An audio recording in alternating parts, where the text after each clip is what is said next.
On May the 1st, International Workers' Day, we must take the time to reflect on the great achievements of the labour movement over more than a century, establishing labour protections, fighting for social justice, human rights and international solidarity.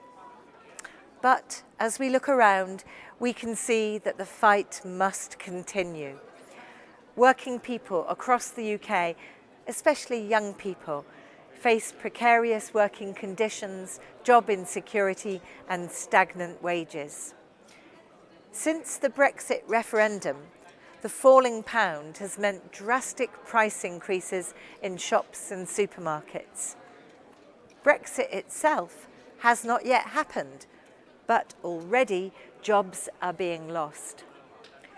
The EU has always provided working people in the UK with the labour and social protections that are embedded in European laws. The Tories have said they will give government ministers the ability to scrap that good EU legislation in the UK with no democratic scrutiny.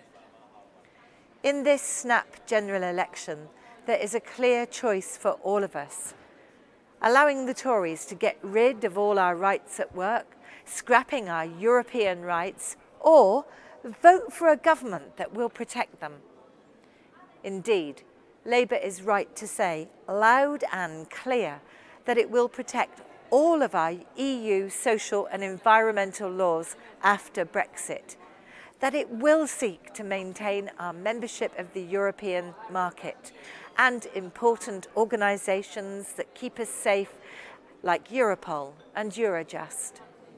However, Labour must be brave and go another step further. We must also defend the European right to freedom of movement. All of us, and especially young British people, want to be able to travel, study, live and fall in love across this great and diverse continent. Freedom of movement allows them to do just that. The migrants that come to the UK make an enormous contribution to our society and our economy.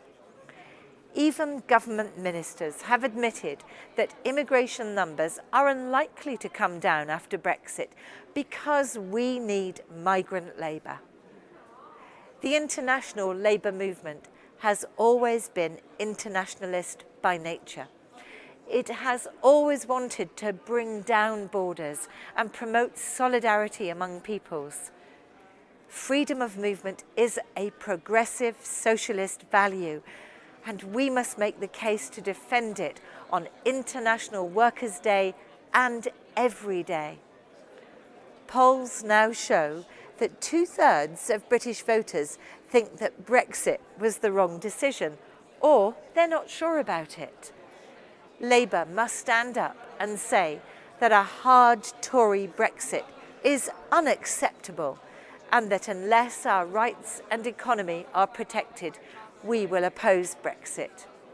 That is a message that young people up and down the country want to hear. Just now, as Brexit is unfolding, the European Commission has launched a new initiative on social rights and work-life balance. My fellow MEPs and I in the Socialist and Democrats group have worked together to push the Commission and Member States to move forward on social rights in Europe. And here it is now, back on the agenda because of us. This will be a new push to raise Europe's standards and bring about a more social Europe. Labour is right to insist that it will maintain the EU's high social standards, and indeed Britain's standards must rise up together with the rest of Europe, regardless of Brexit. Happy International Workers' Day.